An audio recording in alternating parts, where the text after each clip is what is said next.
You are listening to the Life Coach School podcast with Brooke Castillo, episode number 178. Hey friends, today we're going to talk about being coached, having a coach and being coached. Of all the things you can do in your life, of all the things you can invest your money into doing, I think mental health has to be at the top of the list. We think our houses, our cars are more important than our mental health. We spend more money on our grass, on our lawn, on our plants, on everything but our mental health. And yet our mental health determines so much of our life, determines how we feel, how we think, what we do, what we create, what our results are, how we perceive the world. So I wanted to do a full podcast to share with you what my experience has been being coached as a client. I spend all of my days coaching my clients. You know who you are. If you are a scholar, I am your coach, and I coach you, right? You say, Brooke Castillo's my coach. This is what I do in my coaching relationship with her and my experience with my coaches. So I want to share with you my experiences, and I'm not going to pretend that all coaches are the same because I've had so many amazing experiences with so many different ones. And I've talked a lot about my experience with therapy, and I'm not going to talk about that anymore on this podcast, but I am going to talk about my coaching experience. So I first heard about life coaching when I saw Martha Beck, I think, on Oprah. And I thought, oh, life coaching, that sounds amazing. I want to have a life coach. I want to have someone coach me in my life. That sounds amazing. And then eventually I want to become a life coach because it resonated with me. So I found a coach. They were what they call an international certified coach. Now, there is no regulation in our industry, and the International Coaching Federation, sounds very official, attempted to become a regulating force within our industry. And I remember 10 years ago, they kept saying, well, regulation is coming and we're going to set the standard and we will be the ones. So make sure you follow us. Now they had a huge conflict of interest because they were a regulation body. They were trying to be a federation that was regulating the industry, but the person who started the federation also had a coaching school. So the federation was approving certain schools for coaching, but they obviously had a bias.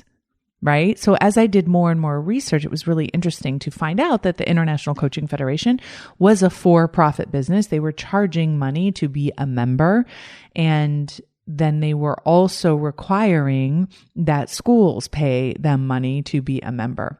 And they also had their own idea of what the coaching industry should be. Now, because we're not regulated, which is a beautiful thing, because we get to teach in the way we want to teach and we don't have to follow one person's idea of how coaching should be. This federation had a very clear idea of what they thought coaching should be that I completely disagreed with. I didn't know any of this when I first hired my very first coach. So I hired my first coach, and I am not going to give her name here because my experience with her was not good. So I was so excited. And it was expensive. I remember thinking, whoa, coaching's expensive. It's totally worth it. I was so excited. Talked to her on the phone. She said, it's going to be great. And so my experience with her was I took a lot of tests, a lot of like personality tests and a lot of, cognitive kind of diagnostic tests to kind of say that you're this kind of person and this is what you do. And then her approach was basically, you should do things in your life this way in order to be free of anything that's holding you back. And so the concepts of it were pretty good. But basically what was happening in my coaching experience with her was a lot of symptom work and what I call just trying to work on action. Now, any of you who've worked with me before, you know that I don't just help people change their action. I help them figure out why they're taking the action. I work from the thought feeling level instead of just the action result level. But when I first hired a coach, I didn't really know this yet. I was just working. She was helping me manipulate my actions and then holding me accountable was kind of the whole idea. So I'd get on the phone with her and she'd say, "Hey, what do you think about watching less TV this week?" I'd be like, "Okay." And she's like, "Yeah, I think that would be a really good idea." And so I wasn't watching a lot of TV, but I thought, okay. And so she's like, "I think maybe we should try no TV all week." All right. So then I would do no TV all week and she would hold me accountable to that. And then we'd have a huge celebration when I didn't watch TV all week, but I didn't really understand the effect of why I was doing that or what was the point of doing that. It was very interesting. And so I felt like this relationship was very surface level and based on her holding me accountable. Now, sometimes having a partner to hold you accountable for certain things is not a bad idea. And there are coaches, writing coaches and accountability coaches that can help with dissertations, stuff like that, to get something accomplished. So I'm not holding that against this coach at all that she was like that. It's just not what I needed at the time. Right? There wasn't like I was working on a project that I needed help accomplishing. And so I didn't need the accountability. And what it ended up doing in this relationship was creating a very, what I call emotional childhood relationship, where she was being the emotional adult. So she was holding me accountable for my discipline. And then I was coming to her in order to get her approval and for her to be pleased with what I had done. And what I found that did for me in that relationship was perpetuate emotional childhood for me, my own lack of responsibility. And then I felt like in the relationship, her goal was for me to become dependent on her. And she told me like basically what our business model is, the way that we set up our coaching practice is that you will hire me for many years and that I will be like your personal trainer and that you will just stay in a relationship with me and we'll meet once a week for years and years and years. That was a no for me. I was like, yeah, I don't think this is what I want. I want to work with someone that I can work on something, accomplish, and then move on and grow right from that. I don't want to develop a relationship with a coach that's just an accountability partner. And so it really helped me to see that was just one way of coaching. It wasn't like the only way to coach, but it wasn't what I was interested in having as a coach, and it wasn't interested in what I wanted to do as a coach. So if you are looking for a coaching relationship, you need to be really clear. Do you want to work on the cause of your problems and then hopefully eliminate your problems? Or do you want to have someone help you manage your symptoms? And what I have found in most coaching schools, in most of the philosophies, and I've been exposed to a lot of them because I have so many students that get certified at other schools and then come to my school and tell me about how our schools are different. If you want to work at a symptom level and help someone hold you accountable for the symptoms of your actions and the results that you're getting, that's one way of coaching. I tried it, so I know of which I speak, and it was not effective for me. And it was not something that I wanted to continue to do. That was my first experience with it. Now, when I told this coach that I no longer wanted to coach with them, I was in some ways like scolded. I don't know a better word about it. Like I was somehow scolded for doing it wrong and that wasn't the plan and that I shouldn't do it that way. And so that was really good for me to see that relationship was not something that I wanted to continue. Now, I think for me, that was very easy for me to identify because right when I hired that coach, I had just come off an experience of being in a cult. I think I've talked about that on the podcast before. I had literally joined a cult and I had been in a position where I was a total emotional child and the leader of the cult was telling me everything to do. And this coaching relationship felt eerily similar to that. And so that was not something that I wanted. I didn't want this person in authority grading me on my discipline. That was not useful to me. And if it were useful, it would make me so dependent on the coach. That wasn't something that I wanted to do. I didn't like their business model. The second coach that I had was when I went through my coach training. Now, I've talked about this briefly, but way back in the day, Martha Beck, who wrote Finding Your Own North Star, was on Oprah. And Martha writes an article for the O magazine. And she had just written The Joy Diet, which is a great book. If you haven't read it, you should grab it. It's a really good read. And I went to Martha's website and she was offering a coach training, and it was a 3-day training. It was actually 2.5 days of training. I think it was $6,000. And you just showed up for the weekend. She trained you how to be a coach, and that was it. It was literally 2.5 days. And I would do it again 1,000,000 times for the experience that I had. And here's what the experience was that I had. At the time, Martha, first of all, let me just say something about Martha Beck. Her book, Finding Your Own North Star and The Joy Diet, I think top 100 books I've ever read, and I've read thousands of books in my life. Martha has since gone on to write many other books since then, and I think has really kind of honored her own internal passions of what we call going to the woo. She's very woo-woo. She's very spiritual, very into universal energy and guides and attraction, all those things. She went way to the woo for me, right? Even for me, I like woo stuff, but she went way to the woo for me. So her latest writings haven't resonated with me as much as the work that she did early on in her career. So when I went to coach training with her, she was teaching, the main tool that she was teaching us to use was Byron Katie's The Work. And I have to say that Byron Katie's work is one of the most significant things that I have ever done in my entire life to help myself. Learning Katie's 4 questions and the turnaround is really what exposed me to the ideas that our thoughts create our feelings. And that was such a profound knowing for me. And doing Katie's work really helped me understand how my brain worked.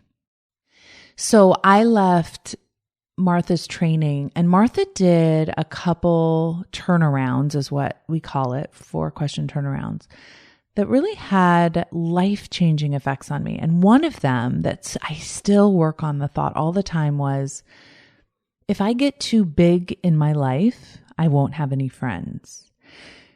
And I think when I was younger, I was such a big personality and so over the top and so loud and all of those things that I think I was constantly told, simmer down, be quiet, chill out, stop pushing, stop, you're too much.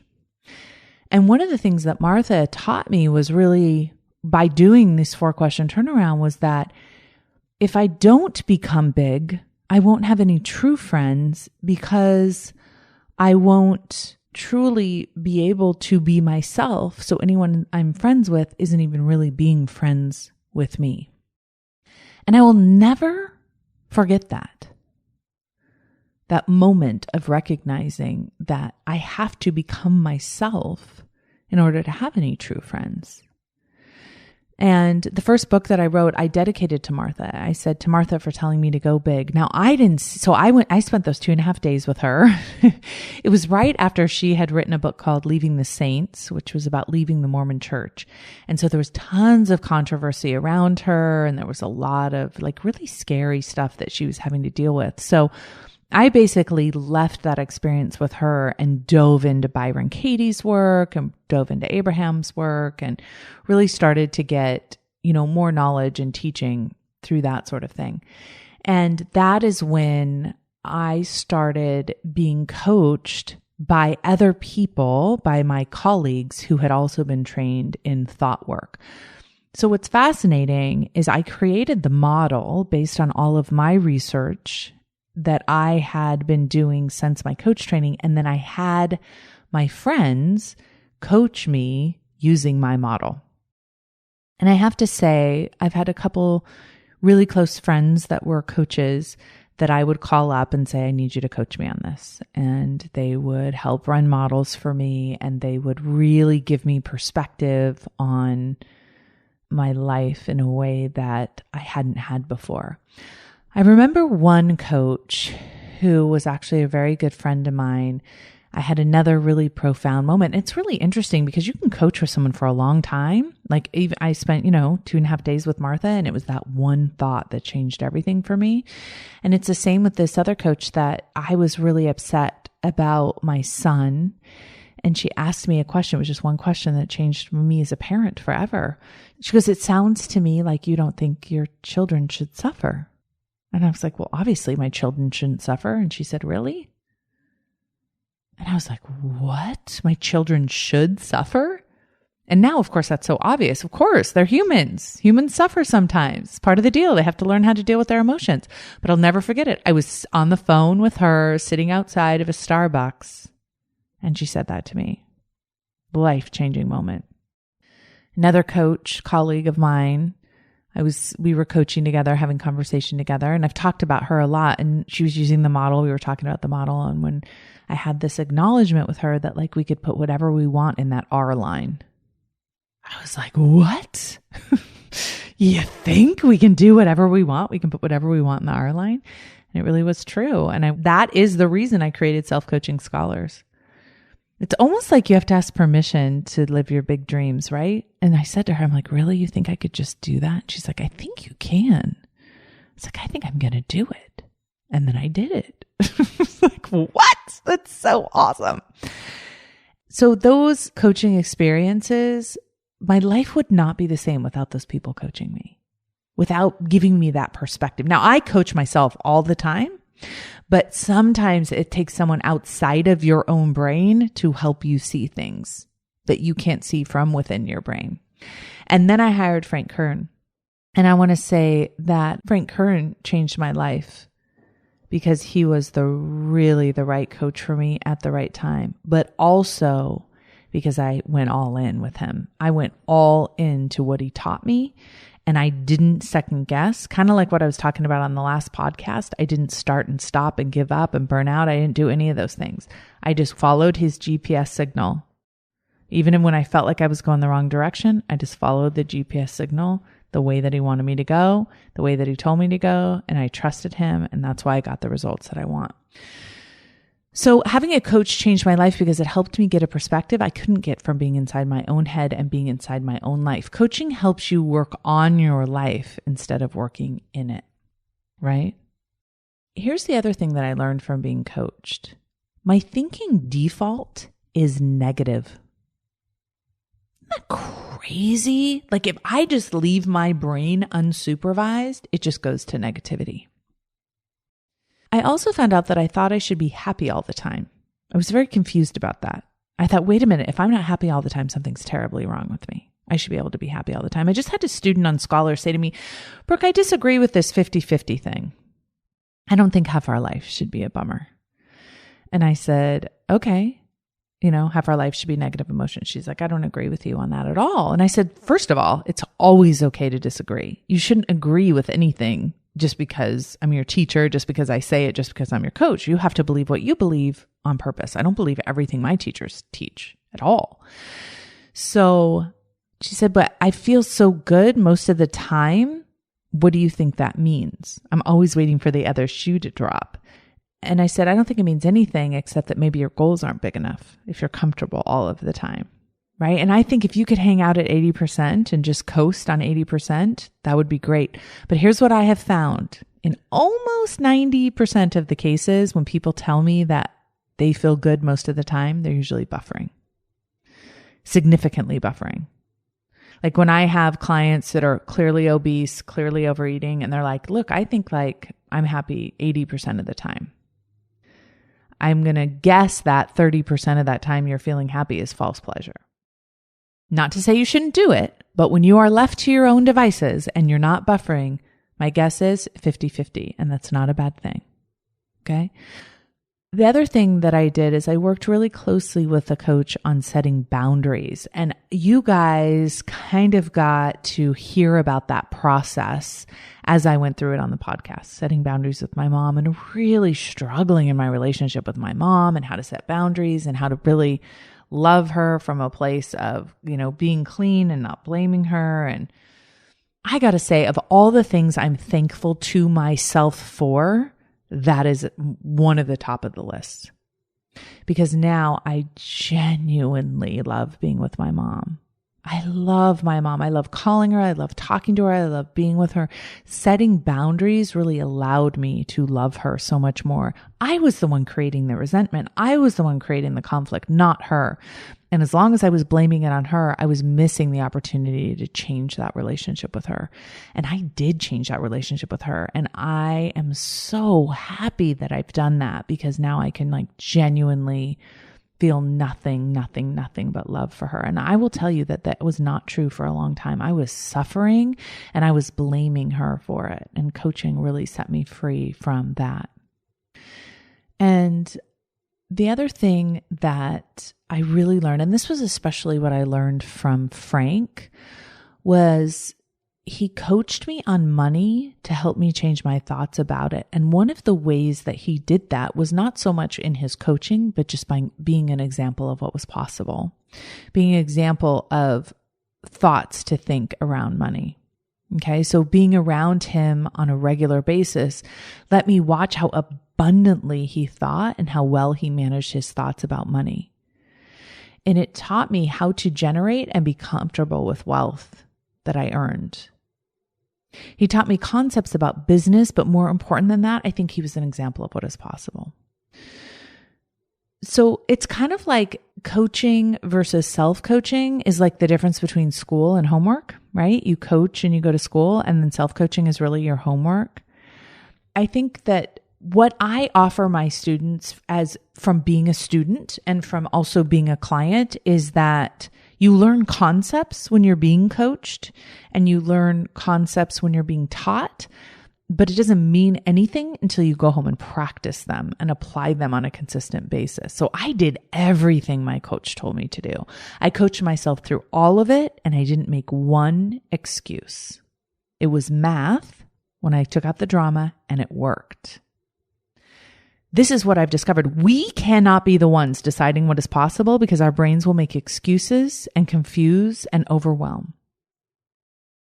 So we need to make sure that we have someone in our life who can coach us and coach our potential, right? And coach where we trip ourselves up. Because if we rely on our own brains, we're never going to get to that point where having a coach can help us.